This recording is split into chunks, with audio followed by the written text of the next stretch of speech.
Austin Malleolo here. I'm one of the head trainers at the Reebok HQ fitness facility. I'm gonna break down the air squat for you guys today. It's just with your body weight. We're gonna talk about how to move, what it should look like, and also, again, how we can practice it going throughout. So the air squat looks like this, and we'll break it down.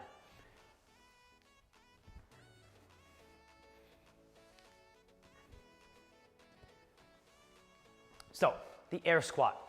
Movements that we do every day, we're just gonna add a little more purpose to how we go through that. So let's start with our stance. So feet, if we jump up and down, our feet will be under our hips. From here, what we wanna think about is move out just a little bit wider on each side. Think about shoulder width apart, and then from there, our toes are going to toe out just a little bit. So again, if that's pointing forward, just turn them out just a couple degrees to the left and then to the right. Now that we have our squat stance, we're gonna think about how we squat down. Something to think about is when we squat down, the hips are gonna travel back and down. Almost just think about your pockets and your pants are going back and down. So again, as we squat, the hips go back, back, back as we sit down, and then we stand, okay? Now, in order to help us achieve that line of action, you're going to be pushing your knees out, okay? So again, your knees really can go in, that's not good, and you want to push them out. That's what we want. Knees and toes are always in the same direction. So when I squat down, butt goes back, and then knees go out. And knees right in line with the toes, and then stand up. Now, as we descend down, we want to keep the weight in the heels. So if we're here, we rock forward, that's not good. Wiggle your toes to rock back in the heels.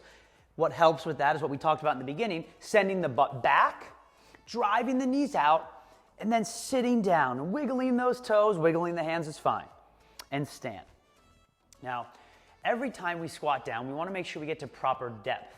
Key here is we look for a pain-free range of motion, which means it should be a challenging or difficult movement, but it shouldn't be painful. That's what we want to avoid. So if there is anything like that, that's where you would stop. But full range of motion is as we squat down, the hip goes below the kneecap. I don't need you to go all the way down, right? So again, just below is fine. So if you had a marble on your knee, it would roll back towards your pocket and standing on up. It's going to be our range of motion.